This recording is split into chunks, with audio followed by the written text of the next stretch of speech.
on the rest, we're joined by Uday Bhaskar. He is a retired Commodore in the Indian Navy and Director for the Society for Policy Studies in New Delhi. Welcome to the programme. How credible is the threat of Daesh in Bangladesh? Could there be an actual cell, or are we seeing isolated groups exercising their allegiance to Daesh? The ideology of the Islamic State, to my mind, poses a potentially serious threat to Bangladesh. The arrest that has been reported from Singapore of this particular cell is not the first instance. A few months ago, in December, January, the Singapore authorities had identified another group of almost 27 Bangladeshi workers in Singapore, and they were deported back to Bangladesh.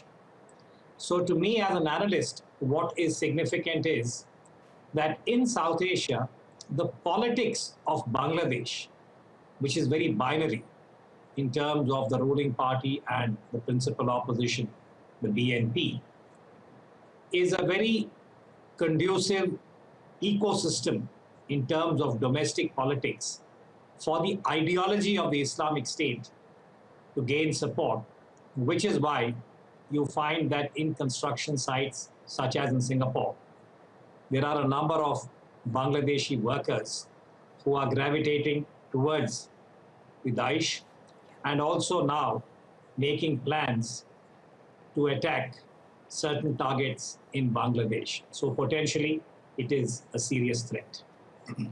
How are the Bangladeshi authorities responding to this growing extremism? And is there concern about the rise in the number of deaths that have been happening?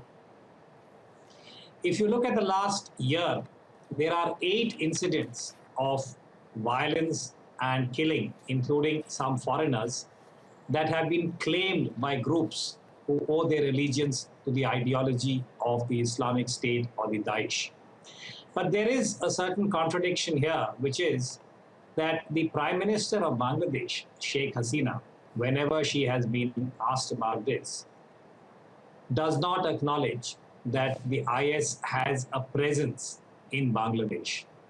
And I think this is something that has to be reviewed very carefully, that even if you do not necessarily have foreign Islamic State members resident in Bangladesh, the fact that the ideology is able to attract the kind of support that it does, and that this resonates with the politics of the principal opposition party in Bangladesh, is cause for concern.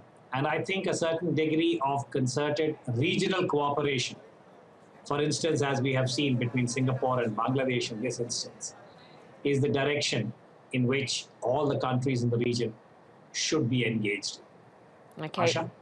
Uday Bhaskar, thank you so much for joining us here on TRT World. Thank you.